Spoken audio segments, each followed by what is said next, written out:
Hey, welcome to the Wise Owl. Welcome back. So far we discussed how to start your song, how to identify the key, and how to transpose the melody. I hope you can notice how much you improved compared to the beginning of the module. Next two lessons will improve you even more as a musician, so stay tuned. Today we will discuss some rhythm concepts. The rhythm is super important for your song. First thing, grab a metronome. If you don't have one, check out the metronome phone apps and measure the tempo of your melody by tapping it on your app. Write this tempo down, like for example 120 BPM. This will be important later on. I can't stress it enough, the metronome should be your best friend when it comes to all aspects of rhythm. At this stage you might decide to play with the tempo. Try speeding up, then slowing it down.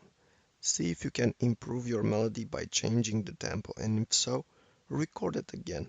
If not, let it be. Secondly, decide on your time metric. Most songs are in 4/4. It means that you have 4 beats in a bar, and most probably this is the case for your melody. 4/4 sounds like this, with the bass drum on beat 1.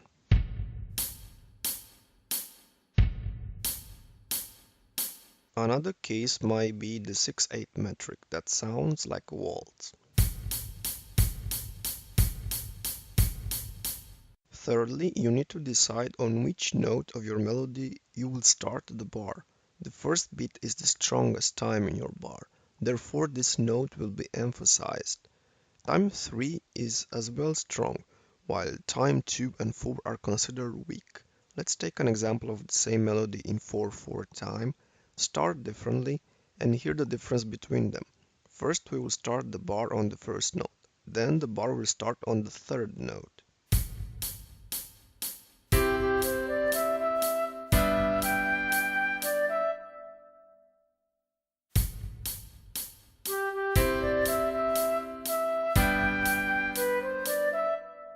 Which one sounds better in your opinion?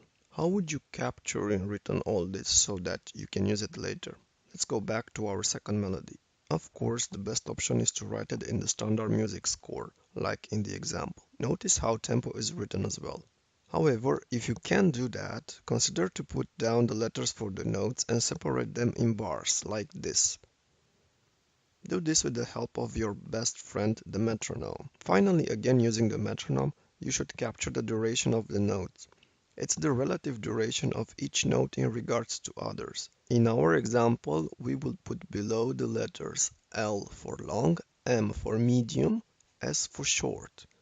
This will be super helpful in the next step when we'll go on and write the harmony. Thanks for watching. Please go ahead and subscribe and check out my channel to understand music like never before. The Wise Owl salutes you.